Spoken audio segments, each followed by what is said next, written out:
Bem-vindos ao canal Observatório 7, onde nós conversamos com você sobre teologia, história, arqueologia, antropologia, filosofia, ciência e arte. É claro que tudo isso sob uma perspectiva integrada e tentando reler a nossa história humana a partir desses 7 saberes.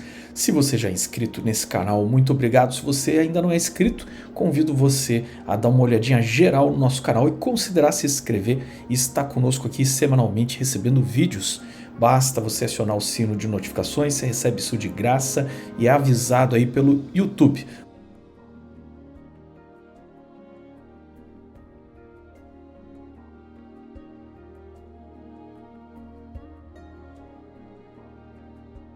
Próxima pergunta aqui do Elder, Elder Roger. Esse canal é simplesmente a minha maior referência em fontes históricas e a reunião dos 7 saberes. Parabéns, amigo. Obrigado, Elder. E me perdoem porque eu não coloquei aqui os milhares de comentários positivos da maioria. Estou sendo honesto e reagindo com uma maioria de comentários em oposição. Mas esse aqui, obrigado aqui pelo elogio e pela pergunta. Admiro muito seu trabalho, que Deus abençoe.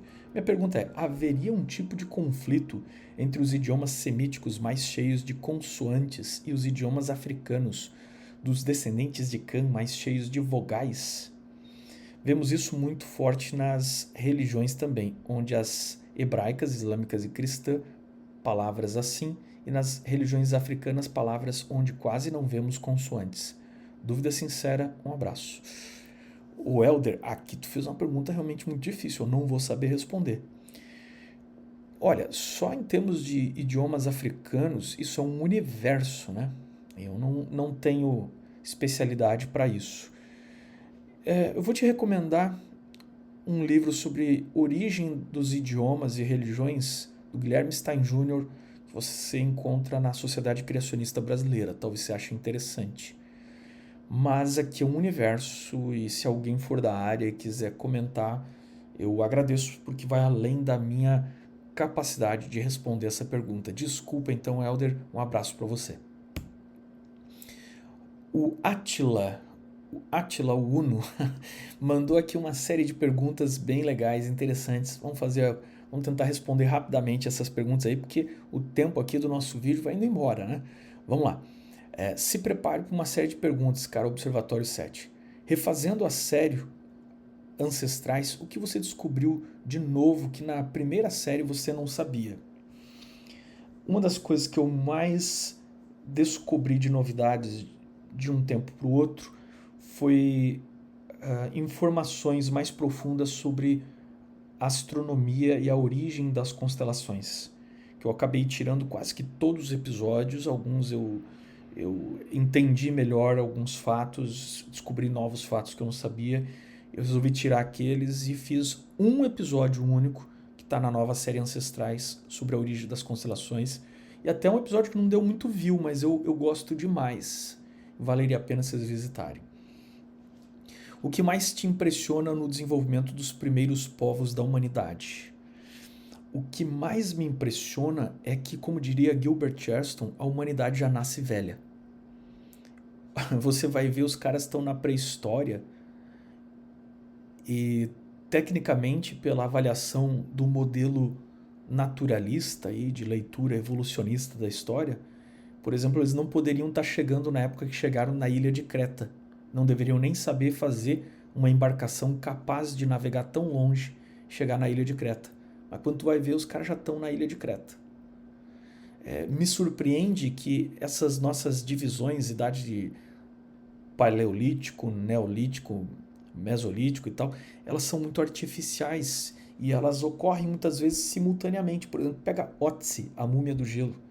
Essa múmia achada nos Alpes suíços, né, congelada ali nas montanhas, esse homem morreu lá e ele tinha ferramentas do paleolítico na cinta dele, do neolítico, e já tinha uma ferramenta de cobre, então do calcolítico.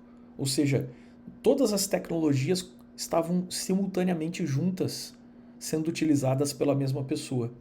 Então, essa ideia de que a gente teve um longo desenvolvimento, porque tu acha aqui umas ferramentas de pedra lascada, e aí depois umas de pedra polida, isso aqui milhares de anos depois, isso é muito artificial, muito artificial.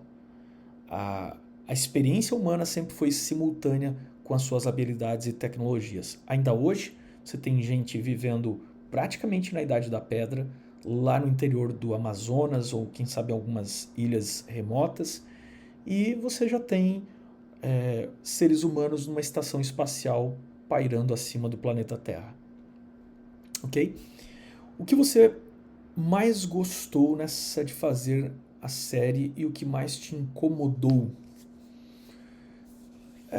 Eu realmente gosto de pesquisar. Acho que o processo de pesquisa para mim é o mais legal. O que me incomoda, o que me incomoda é não ter mais tempo, né? Eu gostaria de ter mais tempo para fazer muito mais coisa, né? Talvez eu gostaria de aparecer e me revelar para vocês, e talvez o farei no momento certo, mas não julgo que seja próprio agora. Isso às vezes me incomoda, seria mais fácil, por exemplo, agora se eu pudesse estar falando para a câmera, mas em algum momento vai acontecer. Tá? Qual povo, cultura, civilização, etc., mais te chama atenção? Olha, eu gosto muito de estudar todos os povos, né? Mas talvez os povos, nos últimos estudos que eu fiz, o que mais me chamou a atenção é a diversidade e o mistério que existe nos povos indígenas americanos. Em como eles entraram na América, se espalharam e se formaram e formaram a cultura deles quase que numa história paralela. Eu acho muito interessante. É algo que ainda quero estudar mais a fundo. Opa, pulei uma aqui. A pergunta é a seguinte: você, quando estudava e fazia essa série, já acabou se perguntando ou fazendo alguma conjectura, especulação se a história fosse diferente? Ah, claro, né? Tudo poderia ter sido muito diferente, né? Por exemplo, se não houvesse existido na história bíblica a história da Torre de Babel, o que teria acontecido? Eu fico imaginando que provavelmente a humanidade teria crescido tanto em tecnologia que teria alcançado antes da hora a capacidade de destruição de si mesma e do planeta, como nós efetivamente já temos agora. Quando você lê a história da Torre de Babel, diz que Deus falou assim: vejam, agora já não há limite para o que podem fazer. Desçamos e confundamos a língua deles para que não se entendam mais. É como se Deus tivesse atrasado o desenvolvimento humano, porque tendo línguas diferentes, as pessoas têm dificuldade de se comunicar, trocar informação. E isso a gente vê na história, no estudo da história. Quanto mais um povo fica isolado dos outros, sem comunicação com os outros, mais atrasado esse povo vai ficando. Então parece que Deus na Torre de Babel ganhou tempo, porque aqueles rebeldes ali de Babel eram extremamente imaturos, e se deixasse eles progredir com a enorme capacidade mental que eles tinham, eles teriam atingido um nível de tecnologia muito grande antes da humanidade amadurecer, e a humanidade teria se autodestruído. Teve algum costume em algum povo que você achou estranho ou apenas curioso? Esse é um outro assunto que eu ainda quero estudar mais, que são os costumes fúnebres pré-históricos. Em quase todo mundo você encontra sepultamentos, os mais antigos, em que os indivíduos são colocados em posição fetal, ou na terra, ou num túmulo, ou num jarro, e eles são colocados na posição fetal e também com as mãos juntas, como se eles estivessem assim dormindo. E você já reparou que muita gente dorme encolhido em posição fetal. É como se eles tivessem sido colocados para dormir, e como se essas crenças mais antigas fossem realmente de que a morte era um sono para um dia eles despertarem e saírem da terra. Isso eu acho muito interessante. E você encontra isso no mundo inteiro. Nos livros que você leu, você consegue perceber as opiniões pessoais e crenças dos autores e como separar fatos de opiniões e crenças dos autores? Bom, isso é um exercício, né? Você tem que primeiro examinar a fonte e ver que fonte, o que a fonte que o autor está citando diz E aí tem que tentar separar e ver o que ele está interpretando, o que não está na fonte.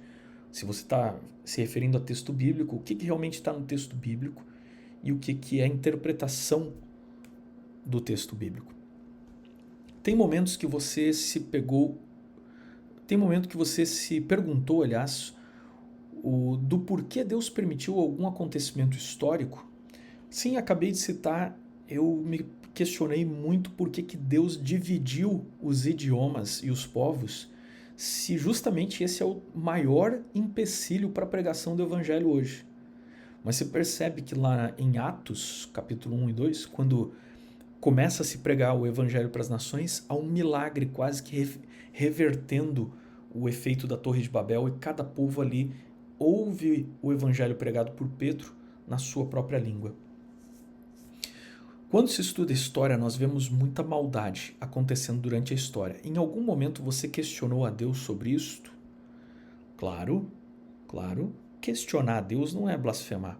Questionar a Deus é tentar saber o porquê, humildemente, e entender o porquê, até porque você pode, de repente, estar entendendo a história errada.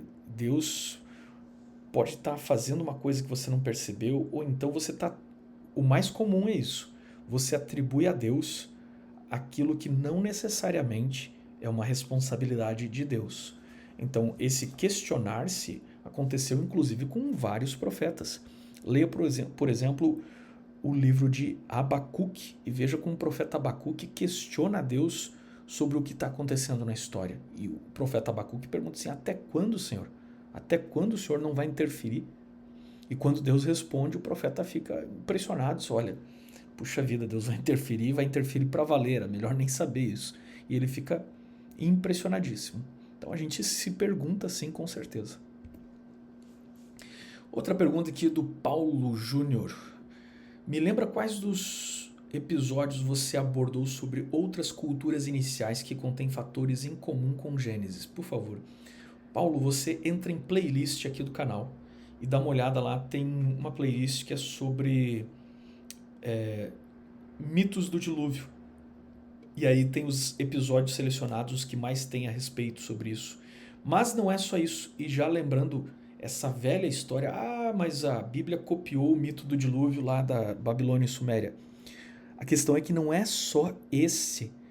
Existe uma coincidência no mundo inteiro, em todos os povos que não tinham contato entre si. Você tem o homem sendo feito do barro, um jardim paradisíaco, um casal, o pecado normalmente associado com comer algum tipo de fruta ou planta, a expulsão e perda desse lar perfeito, e agora é o início da morte, da tristeza, da dor, a rebelião humana, um dilúvio e a divisão dos povos em línguas. Então não tem como ter sido apenas a cópia ali da Babilônia, e muito menos essa ideia frágil de pensar que é o relato de inundações locais, é coincidência, porque em vários lugares tinha inundações locais.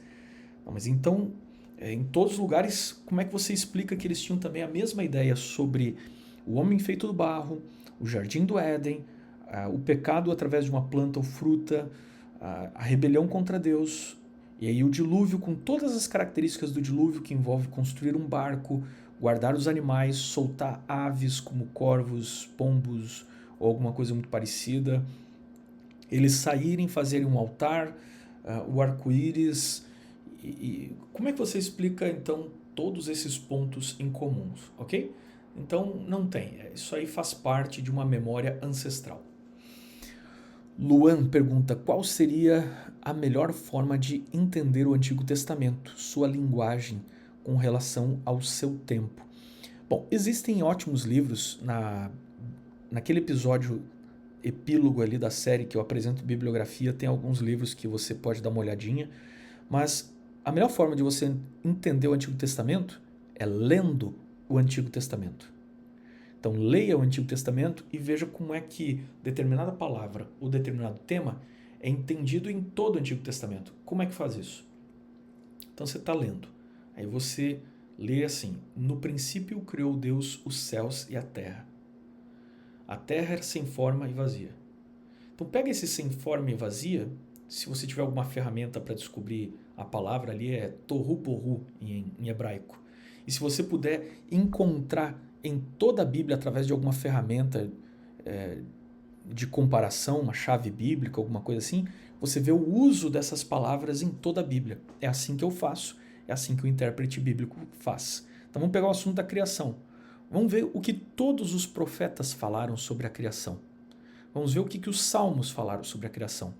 Vamos ver depois o que o Novo Testamento falou sobre a criação. Então, a Bíblia interpretada pela própria Bíblia. É sempre assim que a gente tem que fazer. Paulo Júnior, quais livros demonstram similaridade com relatos de Gênesis? Enuma eles, de qual autor? E os poemas de Gilgamesh, qual autor? E outros livros que outros livros podem ajudar nessa compreensão? A gente não sabe quem foram os autores desses livros sumérios, como o Enuma Elish ou a Epopeia de Gilgamesh. Não tem autor ali registrado, né? Existem as tabletes cuneiformes e as cópias por aí. Tem inclusive versão em português para você poder ler e tudo mais. Existem, como eu disse, no mundo inteiro relatos da criação, né? Você teria que... Eu fiz a busca individualmente, né? Você vai lá e diz, ó, o que os japoneses acreditam, o que os chineses acreditam. Você vai procurando um por um. Eu não sei se alguém publicou algum livro com uma compilação disso tudo. Eu fui pegando meio que um pouco aqui, um pouco ali. Outro comentário que era sobre o vídeo, se Deus interfere na história. Comentário aqui do Sebastião. Se interfere, a coisa está bem desregulada. A administração está bem tendenciosa. Pô, Sebastião, eu não sei se eu consegui entender o teu comentário, o que tu quis dizer com isso, que tipo de tendenciosa, eu realmente não sei. Se interfere, a coisa está bem desregulada. Então, é uma questão de perspectiva, né? De repente, a interferência de Deus não está sendo de acordo com o que tu esperava. Mas esse é o legal do Deus da Bíblia. Se o Deus da Bíblia fizesse tudo exatamente como você espera, aí eu teria que concordar com Freud de que não existiria Deus, apenas seria uma manifestação psíquica dos teus desejos que torna uma forma de Deus na tua mente. Mas não, Deus não é assim, porque Deus não é uma manifestação dos desejos, anseios do que a gente quer. Frequentemente Deus nos contraria e ele traz os povos e as nações a juízo, ok? Dando a eles oportunidades para todos os povos, inclusive, e julgando todos os povos. Então ele interfere sim, está prometido que vai interferir de maneira definitiva em algum momento final. E aí lamentamos se aos teus olhos está meio desregulada, mas a gente respeita a opinião de todo mundo, né? Outro comentário aqui do Ad Alexandre. Moço, obrigado pelo moço, viu? Entenda uma coisa, se Deus fosse real, interferisse em alguma coisa, tô achando bem interessante que ele tem um menorá, não sei se é um menorá, ali tem um candelabro judaico, e aí ele já começa questionando se Deus é real. Se Deus fosse real e interferisse em alguma coisa, certamente que esse mundo seria bem melhor. Mesma coisa eu diria para você, Alexandre. Deus não está para se comportar da maneira como você acha que tem que se comportar. Na verdade, tudo aquilo que você está atribuindo a Deus de um mundo pior é culpa da própria humanidade e isso te inclui e me inclui. Se o mundo, eu vou por um caminho contrário do seu. O meu caminho contrário é o seguinte: se o mundo não está certamente pior, é porque Deus está interferindo. Senão, talvez nem mundo existisse mais, a gente já teria sido destruído. Outro comentário aqui interessante aqui do Oripes Carlos. Então vamos lá, Carlos. A história fala sobre Deus. Então ele está fazendo uma afirmação de que a história relata sobre Deus, ok? Quem tem o mínimo de juízo, deixa para lá, porque tudo que se falou e continuam falando sobre Deus, não é Deus, é outra coisa. Bom, eu não sei se o Carlos aqui acredita em Deus ou não, e eu não sei se ele está exatamente, não entendi se ele está exatamente fazendo deboche de que eu sou louco, que a gente não tem juízo. Cada um tem seus pensamentos, né? Eu respeito a ideia dele aqui. Mas não é só a história que fala sobre Deus, né? Não é apenas isto. O fato é que Deus interfere na história. Ele interfere na história. Como eu disse, se não interferisse do jeito que é a humanidade, nós não estaríamos mais por aqui. Se nós estamos por aqui, é pelas misericórdias de Deus, de que Ele interfere para que a gente não se autodestrua.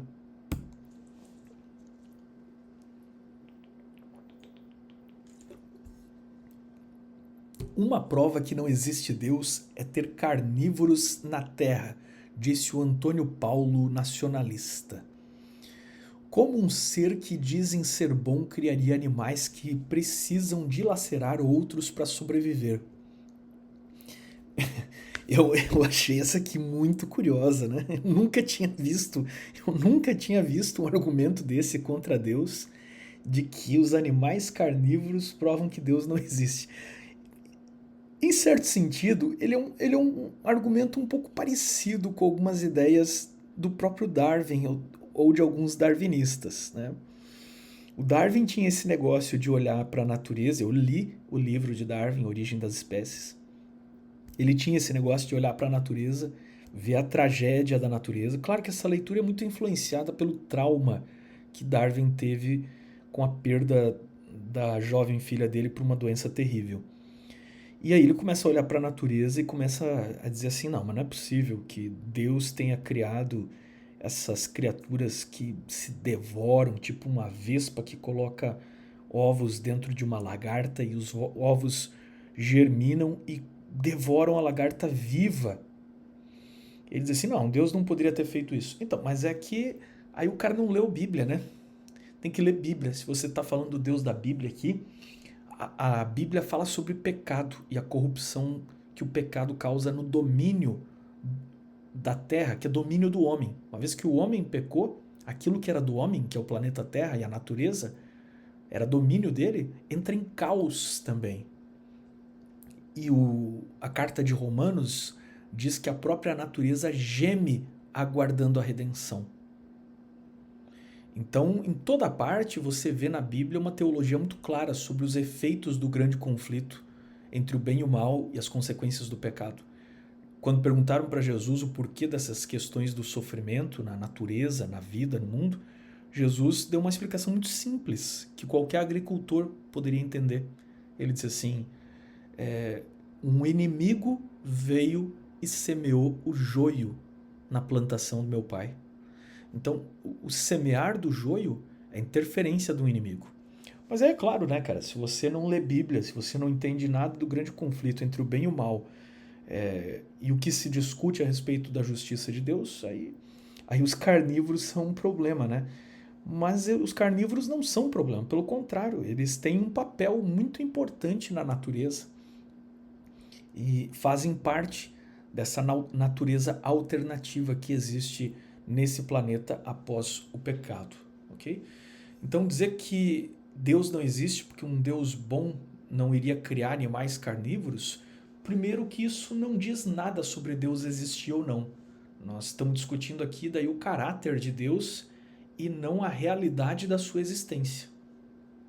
Ou seja, pela natureza eu não posso ter certeza se Deus é bom ou mal, porque tem coisas na natureza que são assustadoras.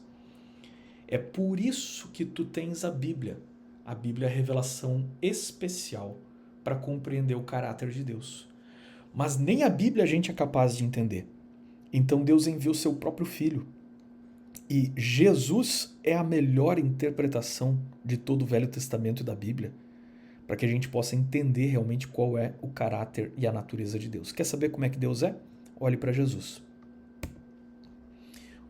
Próxima pergunta aqui do Nininho. O relato de Gênesis é mito. Se você ler a Bíblia, só a crença cristã vai perceber que é mito. Só mesmo a crença cristã vai perceber que é mito.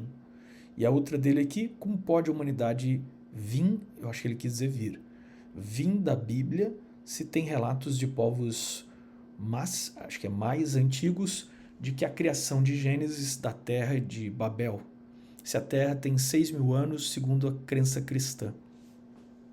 Não, a crença cristã não diz que a terra tem 6.000 anos.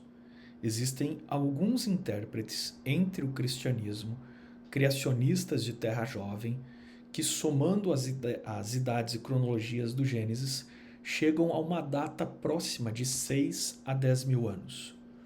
E não são todos que pensam assim. Na verdade, eu acho que até uma minoria que pensa assim. Okay? Existem outros que pensam que a Terra é muito antiga, mas a vida é recente, e a história é mais recente. Eu estou nesse grupo. Existem outras teorias diversas. Isso aqui não quer dizer que todos os cristãos pensam assim. E como é que a humanidade pode vir da Bíblia? A humanidade não vem da Bíblia, amigo. A Bíblia só está contando de onde a humanidade veio. E se tem relatos de povos mais antigos, com versões mais antigas do Gênesis, a antiguidade do relato não torna ele verdade. Deixa eu tentar te explicar isso. Imagine a Segunda Guerra Mundial. E aí você encontra um livro escrito por um nazista. E ali tem a versão dele sobre a Guerra Mundial, onde eles são retratados como um herói. E você pega um livro escrito agora aí, 60 anos depois da guerra. E esse livro revela todas as atrocidades dos nazistas. O fato de você encontrar um livro mais antigo quer dizer que aquela versão daquele fato é a versão verdadeira? Ora, isso é uma tolice completa. Da mesma forma, se você encontrar versões do dilúvio, da criação, do Gênesis, por serem mais antigas que a Bíblia, de forma alguma isso quer dizer que essas versões são verdadeiras. O texto desse vídeo aqui, ó, do semita Yahudi, sei lá, não consegui, Yahudi Hassan. O texto desse vídeo é muito tendencioso ao ensino subversivo. Eu não sei, ele está falando aqui sobre o vídeo 39, Origens Indígenas Americanas. Eu não sei dizer para vocês o que ele quer dizer com subversivo. E aí, num segundo comentário, ele coloca aqui a interpretação dele, que ele acredita que sejam as tribos perdidas da casa de Israel. Então, os astecas, para o semita Yahudi aí que comentou, seria a tribo de Gade, Zacar e Rubens. Os maias, Benjamim, Simeão, Levi, Naftali, Manassés, Zebulon. Os incas, tribo de Azer e todos os chamados indígenas da América do Sul. É complicado, né? Primeiro,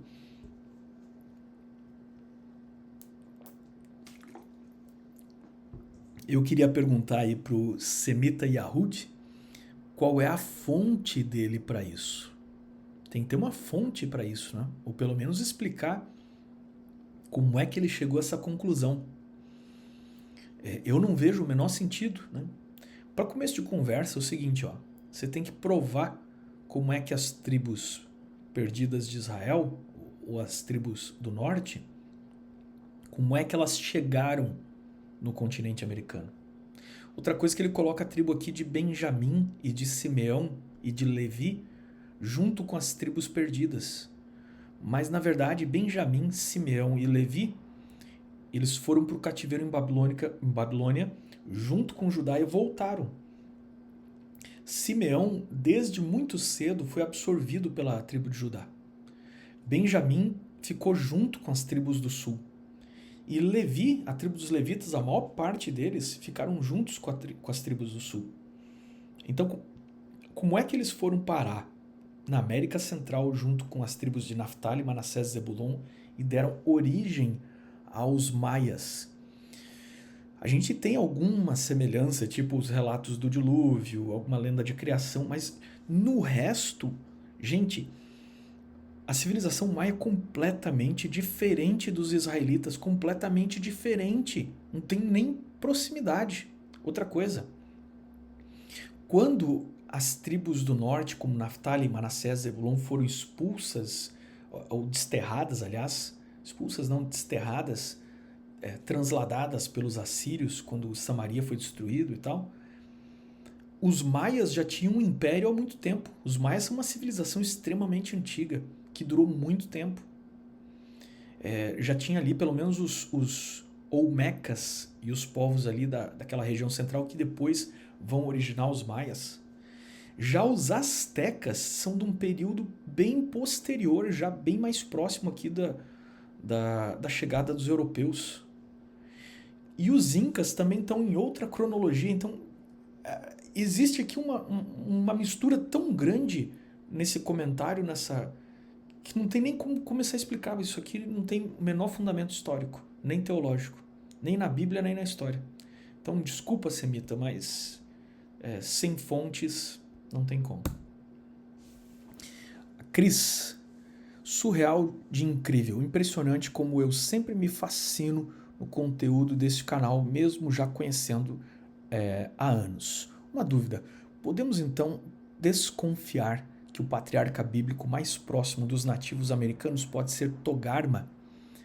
Sim, eu sei que houve muita miscigenação, mas só uma tentativa de buscar um antepassado bíblico mais próximo. Eu diria que sim, essa é a minha opinião particular. Eu acho que Togarma é a linhagem que forma os siberianos e, por conseguinte, os siberianos são os principais ancestrais dos nativos americanos. Bom, a gente tinha parado aquela série lá sobre a vida de Jesus, que eu chamo de século de Cristo, na morte do apóstolo João. E daí para diante. Tá no forno já a série sobre o segundo século da era cristã. E a gente vai começar a tratar sobre o declínio e queda do Império Romano. Primeiro tem um auge de poderio do Império Romano. Vamos falar sobre os mártires, os primeiros pais da igreja e muito mais coisa, claro que sempre mostrando o que está acontecendo no mundo inteiro simultaneamente. Na China, na América, na Europa, em outros lugares. Essa é a proposta do canal. Contar a história mundial de forma integrada. E agora, em vez da gente fazer a narrativa dos eventos bíblicos que terminaram ali com a morte dos apóstolos, nós vamos agora fazer a narrativa da história mundial conjugada com a história do cristianismo. Não perca aí as próximas séries do canal Observatório 7 que vem. Não perca o canal Observatório 7 trazendo várias novidades para vocês dentro muito em breve. Não perca as próximas séries que vem aí no canal Observatório 7. Fique conosco, toda terça tem vídeo. Nos acompanhe, nos siga, nos curta, compartilhe, deixa aquele like. Um abraço para vocês.